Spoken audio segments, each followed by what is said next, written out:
Hi, welcome. This is Lynne Cockrum-Murphy with Sacred Spirit Podcast.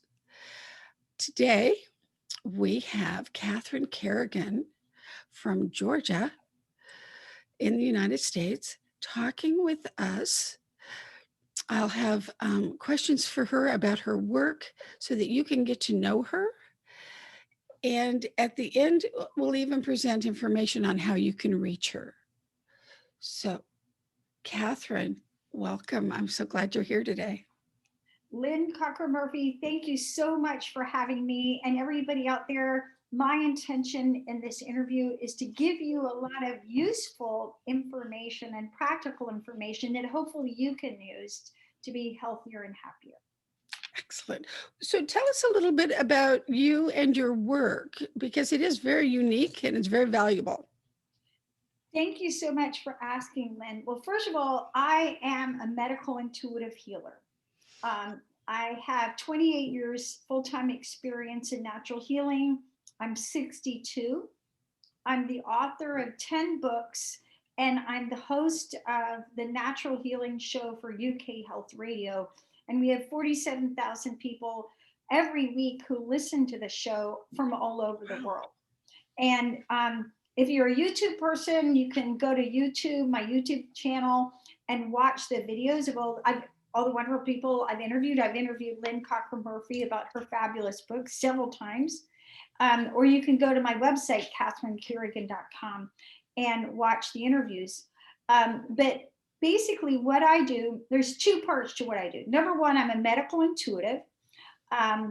So as you know, those of us who've been in healing for a while, who've opened up our psychic gifts, there's 4 primary psychic gifts, and I write about those in my book, Unlimited Intuition Now.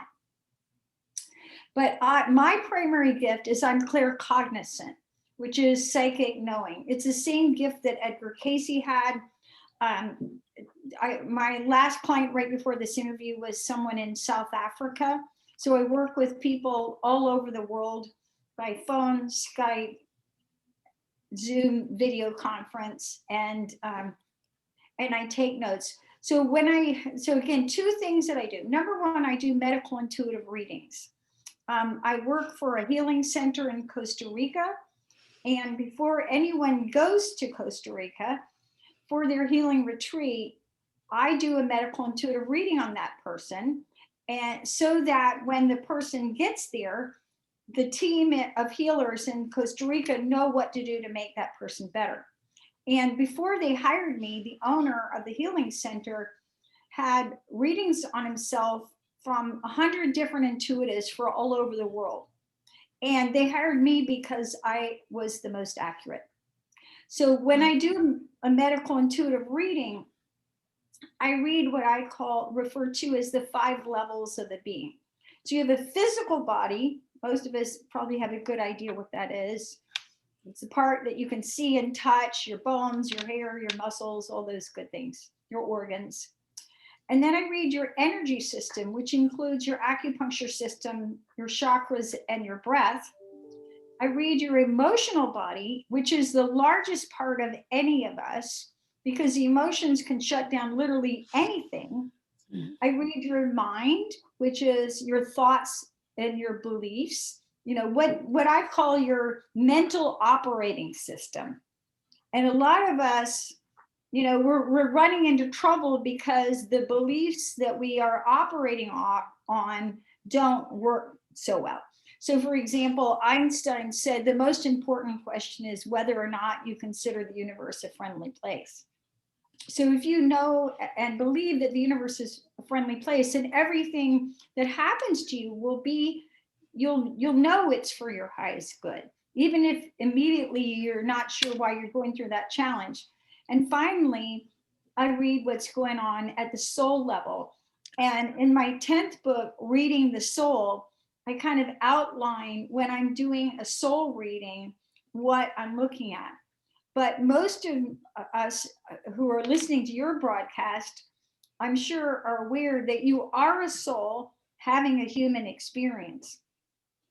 And so when you understand you're a soul having a human experience, that everything that's happening to you, whether it's the cancer that you got diagnosed with, or you broke your foot, or whatever it was, the ache in your foot, there's going to be a spiritual reason behind that. And when I do a medical intuitive reading, Lynne Cockrum-Murphy, I always read all 5 levels, because everything's happening all the time on all 5 levels. So if you're experiencing a dis-ease, there's going to be a spiritual lesson behind that. There's going to be some sort of thought or belief that's holding that illness in place. There's emotions that's triggering it. The disease will definitely be affecting your energy system. And then finally, there's the physical. What's happening on the physical level? And most of us who have experience in natural healing understand that dis-ease begins in your energy field. So it begins on the spiritual level, the mental level, the emotional, or the energetic level, and then comes into the physical. And when we want to heal, it's got to go out through the physical, through the energy system, through the emotions, through the mind and the soul. So it's my experience, after 28 years full-time experience in natural healing, when you're addressing things on all 5 levels, then you can experience truly supercharged healing. This is when the miraculous occurs, when you can make transformation in a very short period of time. And when I do the medical intuitive readings, I'm reading what's happening on all 5 levels. I'm also making recommendations about your environment, like what kind of environment is going to be most conducive for your healing, about your food. And, unfortunately, many people treat food like a religion. I believe that no one should fill in the blank, or that everybody should fill in the blank. But the truth is that you are biochemically unique. I do a system of body typing. There's 26 body types. And as they say, one man's meat is another man's poison. So for example, believe it or not, there's a body type that does really well with cow's milk and dairy. When they get sick, they need dairy products. Wow. Others of us, that doesn't work so well. Other people need more fat. Other people need less fat. So I make recommendations about your environment, your nutrition, supplements. This is every form of natural healing remedy, whether it's herbs, vitamins, flower essences, homeopathy. I am a nutritionist. And then I also look at supportive therapies, acupuncture, craniosacral therapy, massage, sound healing, breath work. I look at what forms of healing are going to be most conducive to moving you forward, and also exercise, because we need to move our energy.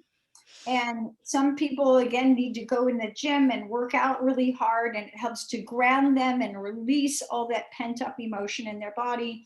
Other people need to walk in nature and ground their energy that way. So when I'm doing my medical intuitive readings, I'm also making recommendations. So in addition to medical intuitive readings and soul readings, which I mentioned, where I'm reading what's happening at the soul level, I also do healing work. And as I mentioned, I have 28 years experience in natural healing. So I work with people to clear their issues, whether it's their health issues, their money issues, their relationship issues. But I am a master healer. I've done this for a very long time. I love what I do. I consider it a tremendous blessing. And a lot of people never figure out what they love to do. They never figure out their life purpose. And every day I wake up and I just have this fabulous day, and where I get to help people. And it's just an awesome, awesome career. So that, in a nutshell, is what I do. Very good. I have had that kind of a reading from you, and it was very complete. And you provide a written version of it too, right? So, yeah, it's very complete. I also notice as you talk that as I've interviewed people, a lot of them in their auras are about this big, but yours tends to go out and then maybe come in a little bit, go back out. So it's it's more relaxed, and there's more energy there than with some. Yeah. Well, thank you. And, let me make a comment about that, because I teach yoga. I only teach yoga 7 times a week. And for a while I was teaching Qigong. I'm just taking a little break at the moment from teaching Qigong. But it's my experience that people who do energy healing and energy work need to feed their energy system. They need to balance their energy system. And I think that, my opinion, not that I'm right, is that energy healers need to practice some form of energy exercise. Because when you do that, you keep your own chakras balanced, you keep your own energy field wide. And having, spent years reading different people's energy systems, if I'm reading the energy system of the average yoga teacher, for example, and in general, all their chakras are open, all their chakras are balanced, because they have a practice that does that. Of course, meditation is helpful as well, but when you have a practice like Tai Chi, Qigong, and yoga, you're literally moving the energy and balancing your energy. And that makes it easier to do our work so that we're not drained by serving other people. Taking care of ourselves as we take care of others. Yes. Yeah. And one of my 10 books is called Unlimited Energy Now. And probably the number one complaint of my new clients is that people are tired. And we do live in a very stressful life. And in Qigong and Tai Chi, we talk about how you have an original Qi. So just like when you play the game of Monopoly, you get a certain amount of money when you start the game, and you either make more money or you blow it. And in life, you're given a certain amount of energy from your biological parents, and then you either cultivate and increase your personal energy or you blow it. And a lot of people don't know how to regenerate their energy. And when your chi is low, that's when you're more susceptible for things. Your immune system's low, you're more sensitive to other people's energy and the environment. You're more sensitive even to EMFs, to electromagnetic frequencies, versus when you have practices that build your energy and keep your own energy circulating in a healthy way, then you can be a source of energy. And when you're a source of energy, then you can uplift everybody around you just by being you. I was taught to go out in the morning before the sun comes over the mountains and do my breath work to increase my chi. And I thought that was wonderful that I was taught that, because at some point years ago, I had a dream and in it, I was told, Lynne, your chi is really low. Like, oh, so I go out, and do that practice to keep it up. So I think, as you said, that life can just drain you. And so you have to have ways to replenish yourself. Yeah. So tell me about your intuitive gift, and how did that develop, or when did you first realize that you had that? Yeah, it's so funny. I talk about this story in my book, Unlimited Intuition Now, which is a book all about the different psychic gifts, the 4 primary psychic gifts, how they work and how you can develop them. So anyway, so the story goes, so people ask me all the time, like, how did you know? Well, kind of going backwards in time, I'm 62. When I went to Brown University. I was Phi Beta Kappa. I made straight A's, and I was one of those annoying people where I remember everybody would always like want to stay in and study on Friday nights. I'm like, can't we go out dancing? I was the kind of person who could like go out dancing and then go in and ace the test, and graduate Phi Beta Kappa straight A's from Brown University. But anyway, so if you ask me the earliest recollection, And you know how sometimes you're doing something and you don't realize you're doing it. It's unconsciously competent, right? But the story is, when I was a little girl, my family lived in London. And my little brother, I was 6 and he was 3, and it was my little brother's birthday. So my parents held an Easter egg hunt for the kids to celebrate my brother's birthday. Now, when my parents hid the eggs, they told me and my brother, you got to go hide. You can't watch us, which we did. And at the time they were hiding the eggs, they had they let everybody know we're hiding this gold Cadbury egg. So the big egg was this chocolate egg wrapped in gold foil. Now, what 6-year-old little girl doesn't want to get the golden egg, right? So anyway, so the day of the my brother's birthday rolls around. It was a beautiful day. My parents opened the doors to the garden.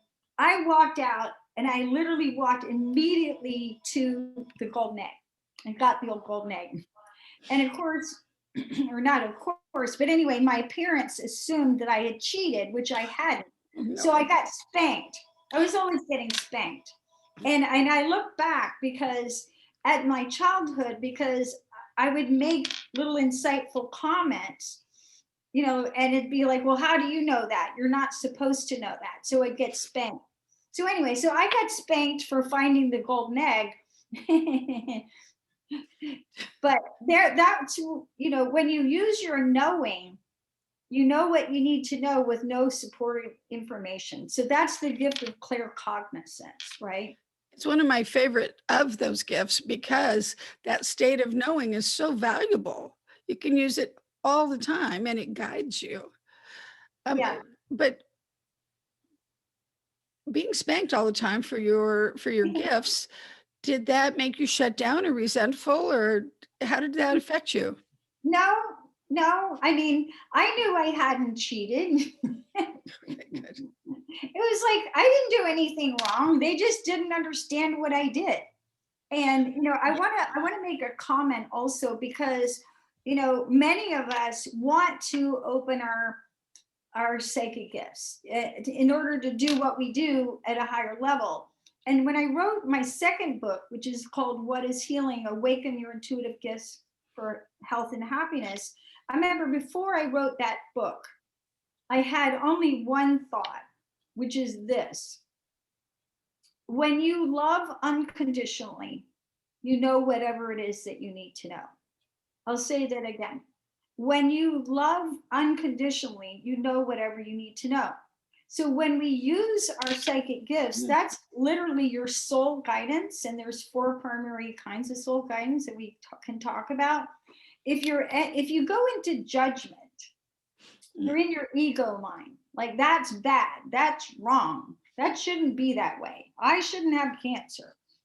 This shouldn't have happened to me. Those bad people over there. So when you go into judgment, you're going into your ego, and your ego mind shuts down your soul guidance. So when we want to open our psychic gifts, and Dr. David Hawkins talks about this because he talks about cities. I love him. My favorite author, Dr. David Hawkins. Cities, SIDDHIS. And cities are basically spiritual gifts. A lot of people can go, they're mine. I'm so smart. I'm so intuitive. Well, no, these are gifts. You're blessed with them. And when you enter a state of unconditional love, again, that's when you know whatever you need to know.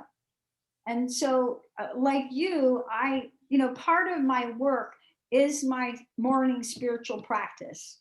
So just like an athlete would go to the gym and work out and eat well and all that good stuff, I feel that when you want to be a spiritual healer, you need to have a spiritual practice. And this practice will sustain you. Like during the past year of the coronavirus pandemic, which was really hard for all of us, you want to have a practice that really sustains you so that you can maintain that spiritual connection no matter what's happening around you, whatever challenges you're facing. So entering that state of unconditional love, when you're in that state, then you're going to be guided to whatever information it is that you need to know personally, that the people around you who you're serving, your clients, need to know. Such a good reminder that going back to love Absolutely. is like the place to come from. And then everything's easier. Yeah. And positive. Yeah. And my clients say to me, you know, I feel very safe around you because I know you won't judge me. So if you're in judgment, you're not in unconditional love. And that's a practice. It's a practice of knowing when you're there, knowing when you're not there. I mean, we're all human. I mean, I would have really preferred that we didn't have a coronavirus pandemic. You know, I would have preferred there not be lockdowns. I would have preferred that millions of people didn't die. Okay. And but when we let go and we let God, then we appreciate that there's a spiritual purpose behind everything, even if we don't understand it yet. Yeah, that sounds like living in acceptance that of life on life's terms, just being okay with it. And within that, you can feel really okay about yourself, even when the world is in whatever condition it's in. You can maintain that peace. Yeah. Yeah. Well, I want to ask you about spiritual practices because I think that there are a multitude, and how long, how much of the day do you spend in that, or what would you recommend? Things like that. Oh, great. And you know, I'm going to make a comment if you're listening to this broadcast. You know, just like you know, your ideal diet may look a little bit different from my ideal diet. I have to eat all the time because I'm a high energy person. I'm running around doing lots of things, but that may not work for you. And so just know that as I talk about my spiritual practice, I honor your spiritual path. And I grew up in the Christian tradition. I work with people of all religions. You know, whatever name you put on it, it's the same energy, right? It's all one energy. And once you understand it's all one energy, it's all good. It's all God. There may be different vibrations, like there's salt and pepper. And if I'm needing salt, I don't want pepper. And if I'm needing pepper, I don't need salt. So there are different vibrations between this in this one energy, but it is all good. So my spiritual practice, well, first of all, I use the Lord's Prayer as an attunement. So what do I mean by that? So just like one day I interviewed on my radio show a sound healer, and he talked about he gets his energy right by playing this very challenging Bach piece. And when he can play that piece from beginning to end with no mistakes, then he knows that he's in divine guidance. So I know the Lord's Prayer. God only knows how many times I've repeated it. But if I can say the Lord's Prayer in my own mind from beginning to end without stumbling, then I know I'm what's called what I refer to as online. So just like you get on the internet, you get on Safari, Chrome, or whatever browser you use, and then you're on the internet. I use my repetition of the Lord's Prayer as an attunement piece so that I'm totally focused on allowing God to work through me. And when I stumble over the words, as I sometimes do, or I get distracted, it's like, what about the laundry? Or, oh my goodness, I left something overnight in my car. Then I repeat it until it can come all the way through. And when I wake up, literally when I wake up in the first thing in the morning, when I open my eyes, I begin my spiritual practice, beginning with the Lord's Prayer. At different times, I do different things. Sometimes I do breath work. One of my 10 books is called The Little Book of Breath Work. If you're listening to this broadcast, I'm happy to send you a free copy. During the coronavirus pandemic, I gave the Little Book of Breath Work away for free to people in 17 different countries. And I'm going to come back to that book because it has to do with my spiritual practice, because I literally do everything that I do prayerfully asking for guidance. Lord's Prayer, breath work, meditation. I do different kinds of meditation. I like the Insight Timer app, and I like to listen to different guided meditations. But probably my biggest personal practice is a loving kindness prayer meditation. And I want to share this one for everyone because it really helped me overcome loneliness during the coronavirus pandemic. Mm. And it was quite interesting. I'll sort of share how this came about, because I was talking to another spiritual teacher, and this gentleman said to me, "You have a spiritual gift, and that you have 10 people who just love you. And it's a gift. You didn't do any, just like the cities are a spiritual gift, and you didn't do anything. These people just love you." Well, I sat with myself and I identified who these people were. And I began praying for them in earnest. And these are 5 men, 5 women. Also, other people make it on the list in my prayer list, from time to time. But a loving kindness meditation is very simple. It goes like this. And I'll do this for Lynne, since you're kind to interview me. Heavenly Father, I say a special prayer now for Lynne Cockrum-Murphy. May Lynne be well and free from illness. May Lynne be safe and free from harm. May Lynne be happy. May Lynne be at peace. And then what I do is I hold my focus on that person and that person's soul until I feel that their soul has received this blessing all the way down to the cellular level, all the way down to their soul. And what's really interesting, you know how you do a spiritual practice regularly, and I do that usually twice a day. So twice a day, I pray for my spiritual family, and this has helped me feel a deep sense of connection with people I love and who love me, some of whom are all over the world in other countries. And so if you're feeling isolated, remember that you're not alone.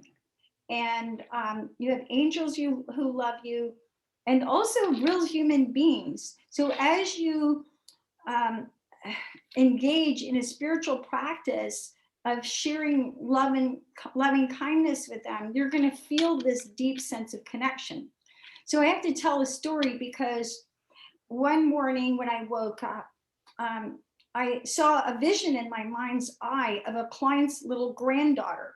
And I think it was the day before, sometime that week, I'd had a session with a client, and she asked me about her granddaughter. Now, I'm a medical intuitive. I don't have to see someone or put my eyes on them, hands on them, to know what's wrong or what's work or better. Anyway, I saw this little girl who was about 6 years old, and I saw her completely surrounded with white light.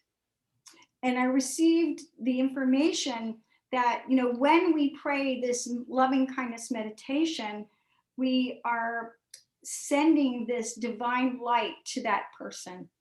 And when you see the light, when you pray so much that you see the person's soul filled with light, then you know that you've helped to lift their vibration. And it's a very rewarding experience. So anyway, I pray for these other people. I remember I was telling my boyfriend about my practice, and he's like, "Well, you should pray for yourself first." And I told him, I said, what I do is I pray for these other people first, and then I pray for myself.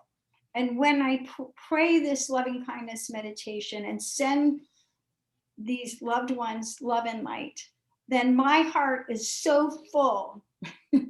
Then when I get to myself, I'm already happy. So that's pretty much the essence of my spiritual practice. But I would say my asking for guidance literally goes on all day long. When I wake up, I ask for guidance about what color I need to wear, what crystals I need to wear on my body. Today I'm wearing an angel aura quartz, which is very uplifting. So this just continues all day. Thanks for asking. That's so interesting that you mentioned that you ask about everything before, as you start your day and make your decisions. I was just telling one of my clients that one of my spiritual teachers early on taught me that, and she totally, like, she wouldn't get dressed, she wouldn't have breakfast, and each thing needed to be precipitated by checking in, using that higher guidance or awareness so that she knew what was perfect for her for that day. And I just love that she was such a good example for me. Yeah, and if I could say a story about that, because here's a good example of that. To me, it's quite profound. In 2018, I kept getting the guidance that I needed to write a book about breathing. And I'm like everybody else, I'm practical. And I was like, who's going to read a book about breathing? Really? Seriously? Who's going to buy a book about breathing?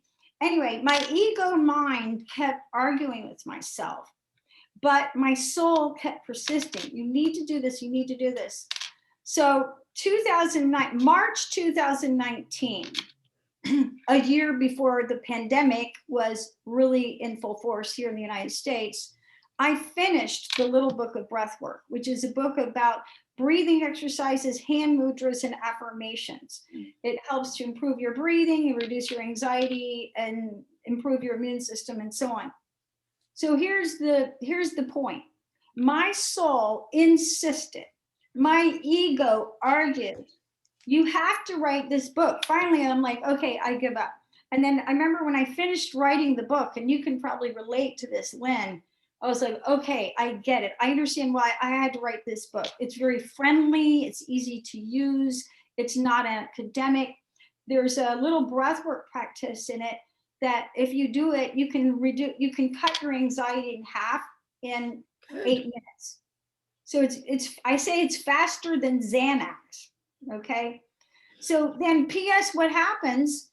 March 2020, literally a year later, we have this horrible illness, and within 4 days of getting COVID, people have trouble breathing.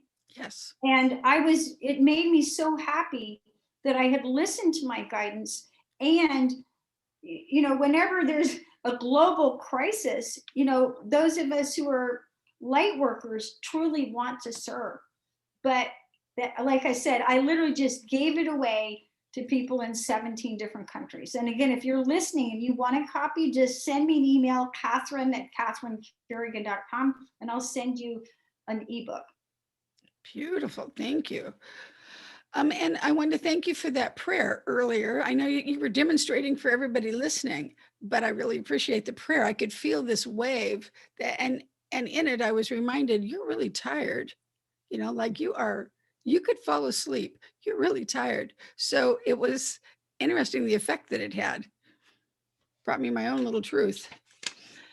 So I also wanted to point out that although you're an experienced meditator for probably decades, you still use guided meditations when you feel like it. Absolutely. And I think that that's really interesting, because I had a period years ago of judgment that, well, I shouldn't use a guided meditation because I'm a meditator. And yet they're so valuable, and there's so many kinds out there. So I just noted that you said that, because it's absolutely a good thing. Yes, for sure. And, this is kind of funny. We can have a laugh about it, but, they've done studies about male brains and female brains. Male brains can actually get quiet. Female brains are pretty much going all the time. And a lot of my clients, I joke with them, I'm like, you have smart women's disease. Not that I would know anything about that, right? And but there are these beautiful practices. Like right before I wrote my 10th book, Reading the Soul, I received guidance that Archangel Michael would help me write that book. And so every day I did different guided meditations for Archangel Michael, and I wrote the book in a month. you're an author. I've never written a book so quickly. But again, Beautiful example. yeah. So again, when you listen to your guidance, you're gonna get help. And and when you pray to the angels, they will help you for sure. Yeah, just because we can't see them, or generally can't see them, doesn't mean anything. That we have our ancestors, we have our guides, we have angels.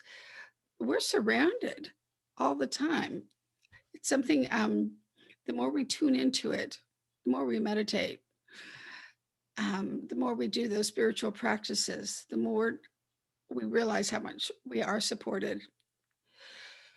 So you mentioned the vibration. You mentioned the work of the gentleman who wrote Power versus Force. And I was wondering, how do you be aware of vibrations, and what do you do with your information about that, your knowledge about that? Oh, great question. So I had the privilege of knowing Dr. Hawkins in my life. Dr. Hawkins endorsed my first book, Oh my God. which I'm incredibly proud of. And I had the privilege of going to Sedona and listening to his lectures and so on. But that my book was only one of two books that I know of that he endorsed in his life. The other one was Different Bodies, Different Diets by Carolyn Mine, which is the body typing system that I use. But as far as how I'm aware of vibrations, so there's some quote, I'm going to mess it up, I'm sure, but it's basically energy doesn't lie.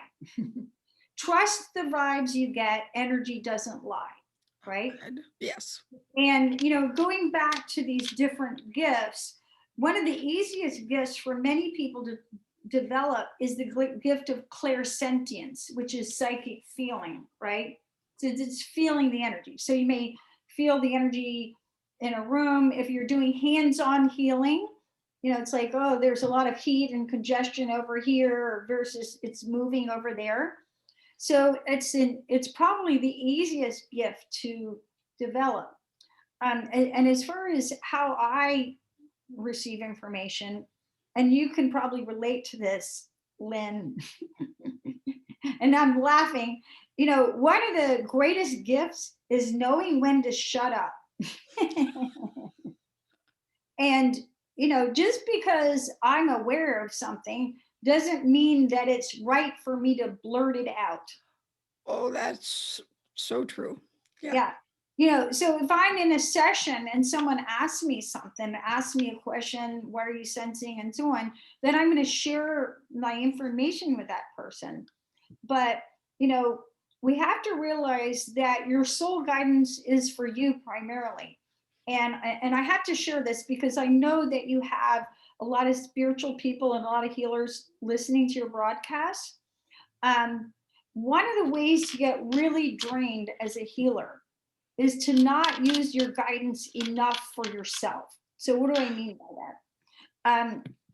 And over the years, I've had to learn to develop boundaries. I've had people literally wake me up in the middle of the night. I'm asleep, my phone rings, somebody in South Africa or Saudi Arabia asking me a question like I'm a psychic Pez dispenser, okay?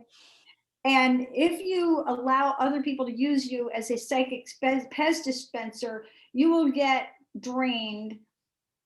No amount of vitamins can fix you. No amount of rest can fix you. No amount of good organic food can fix you. So one of the things that we have to do is you have to use your gifts for yourself. Again, this is your soul. This is your life. And the more that you use your guidance for yourself, like you said, your teacher, like what should I eat for breakfast? What clothes should I put on today? What crystals do I need to do? Do I really need to write that book? And the more that you use your gifts for yourself, you're going to find it opening up more and more.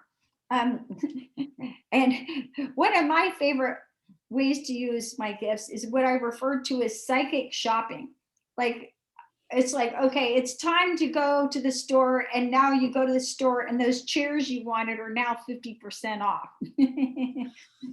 That's a good one. Yeah.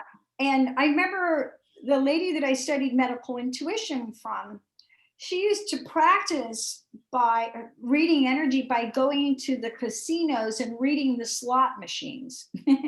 Now, I don't go to casinos. I'm not involved in gambling or betting, but that's how she did it. It's like, okay, this one's hot.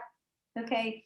But, we can all tune in to a situation. Going back to what I said is, it's really important to learn when to shut up. And when you receive guidance about something, and then another question to ask is this the time to share the information? Or how can I communicate this information in such a way that's kind and loving to the other person that they can receive it and not have their feelings hurt or not feel judged by it, right? So just taking that time, and my mentor in healing and I talk about it. Sometimes when we ask for guidance or you talk to your angels, everybody expects like something profound or lengthy, like, you're going to channel the Bible or something. And what you may just hear is you're on the right track, or have a nice day, or you're truly being of service now. Keep it up. It may just be like a little bit of encouragement. But it's so important that you use your guidance for yourself, because when people realize that you have this capacity, they will come running. And it's easy to get drained if you're not using it for yourself. Very good point about the boundaries. So I know that I have a lot of entities that come to me in the middle of the night while I'm asleep. And I've had to get stronger boundaries about that because I need my sleep. And, I'm happy to help, but I don't really want to be woken up at 2 and 3 a.m. for that. Yeah. Okay. So I appreciate that you shared your spiritual practice with us, because that is so unique to you, that especially your use of the Lord's Prayer, the way that you do the love and kindness prayer for others. And for people who don't know that, my experience with that came through Jack Kornfield's book and his Buddhist practice. So there's lots of information in his books about that. Let's see. Well, what else do you want people to know that you haven't talked about yet? Well, first of all, thank you so much for listening. Um, I I was woken up in the middle of the night last night, and I was talking to my angels, and then I started writing an article. And as the author of 10 books, I'm always like, what should I write about? What should I write about? And I know it's not time yet, but I do experience a lot of excitement and joy and creativity and sharing information. But at any rate, so last night I I started writing an article about Be the Light, because so many people ask me, and when I'm doing my soul readings, people ask me, what is my soul purpose? They're like, come on, share it for me, spell it out for me, make it clear.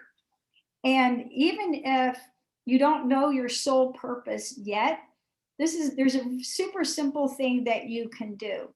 And especially again during the coronavirus pandemic, I think it's been so challenging, even for some of the healthiest, most grounded, most spiritual people that I know, that it's easy to get overwhelmed by the darkness. And there's a great Rumi quote that I shared. I love the poet Rumi. Be the candle and hold on. I'm paraphrasing, until the dawn comes. And so one of the things that we can do during this time is to be the light. So how do you be the light? Well, you focus on compassion and kindness and unconditional love and acceptance and non-judgmental attitudes and laughter and insight and transcendence and grace and strength. And the more that you can be these qualities and share these qualities for yourself and others, the easier it will be for you to find your way in life. And when you share your light, when you're bold enough to share your light, then other people can find their way through your light. So that's what I would like to share. That's a beautiful message. I read your blog today, the one that you're just talking about that you wrote. How do people get connected so that they can, well, they'll get those emails with your blogs in them? Oh, thank you. Well, I have two websites. My main website is CatherineCarrigan.com. I also have a website, UnlimitedEnergyNow.com. That one's kind of like an encyclopedia with all this great information for free that you can use to be healthy. I say if you did 10% of what I talk about on Unlimited Energy Now, you'd be amazingly healthy. So CatherineCarrigan.com is my main website. You can sign up for my newsletter there and learn all about how to be healthy naturally and watch the videos from the Natural Healing Show for UK Health Radio. And you can also sign up there for a free consult. So where I'm happy to talk to you about what's going on and make comments about whether I feel I could help you or not. So thanks for asking. Your books, I've read not all 10, but I've read at least 3 of them. And some are longer, some are shorter, I noticed. But I really, I believe the energy, now one of your earlier ones, I got so much out of. It was really valuable. Thank you. So I would recommend that people check out your books. Are they on Amazon? Absolutely. And 8 of my 10 books are available as audiobooks. So if you don't like to read, you can listen. And the one that you just mentioned, Unlimited Energy Now, I wrote it for people who are exhausted. So it's really simple and very clear. Excellent. Well, and I appreciate you validating people's experiences this year, last year. It's an unusual time and people need additional resources. It's so easy to get overwhelmed by the darkness. And what's interesting, Lynn, was in March, a year ago, March 2020, all of a sudden I started getting followed by owls. Well, the power animal owl is about seeing in the darkness. And I had so many encounters with owls. There was one owl who sat and stared at me for like 30 minutes and and swooping over my head and coming and sitting in my driveway. So again, it's really important to know that, to understand that the world needs your light right now, and tune into your light so that you can share that and break through this darkness that we've all experienced. Would you just say a little bit more about how to tune into your light so that you can share it, and what is sharing it? Absolutely. Well, in the article that I wrote, I listed a number of spiritual qualities: insight, grace, flexibility, strength, humor, laughter, acceptance, awareness, compassion, kindness, goodness, charity, generosity. Now, the thing about, and I could go on, hope, faith. And the thing about these qualities is, although they're all good, 1 or 2 of them may come most easily for you. For example, insight comes very easily for me. That's why I'm a medical intuitive healer. That's why people hire me. What's happening? How can I get well? That's what I do. So as you tune in to the spiritual qualities that are just easy for you to embody and express just by being you, and then give yourself permission to boldly live your life expressing these qualities. And if you're not sure, then a very good spiritual practice is every day to focus on a spiritual quality, such as kindness. And no matter what happens that day, good, bad, indifferent, you practice embodying that quality and being that for yourself and everyone around you. I would think anybody who does that practice would be wonderful to be around. So, and before we close, I want you to tell us one more time how to reach you, how to get your books, how to schedule a consultation with you. Oh, thanks for asking. So go to CatherineCarrigan.com, and there's a place on my website on the front page where you can sign up for a free consult. You can find my books on Amazon. And again, if you don't like to read, you can listen to the audiobooks while you're driving or commuting or walking or exercising. Um, and watch or listen to the Natural Healing Show for UK Health Radio, where we talk to world famous experts like Lynne Cockrum-Murphy, share their wisdom about how to be healthy naturally. Mm-hmm. So those are all good places. CatherineCarrigan.com and UnlimitedEnergyNow.com. Excellent. Thank you so much for your suggestions, your guidance. I'm going to, I do say the Lord's Prayer often, especially at night, and try the practice the way that you're talking about it. So I encourage people to try the things that you've recommended, to check out your books. This is Sacred Spirit Podcasts. I'm Lynne Cockrum-Murphy, and our guest today was Catherine Carrigan. She's easy to connect with, and I encourage you to do that, whether you choose to read one of her books or consult with her. The other thing I wanted to mention is I have a program coming up called Imagine You Changing the World. It's on Thursday, late afternoon. It starts on the 29th of this month, April, and runs for 3 months. So through July. It's very affordable, and it's about spending time being aware of your own energy, working with your energy, sharing your energy, and opening to more of your gifts, and being that light in the world that she was just talking about. So Imagine You, it's on my webpage, LynneCockrum-Murphy.com. And there's also a contact form on that page. So if you want to talk to me personally, we can arrange that. So that is what I wanted to tell everybody. But besides that, thank you, Catherine. It was wonderful spending time with you again. It's been a while, and I appreciate all that you shared.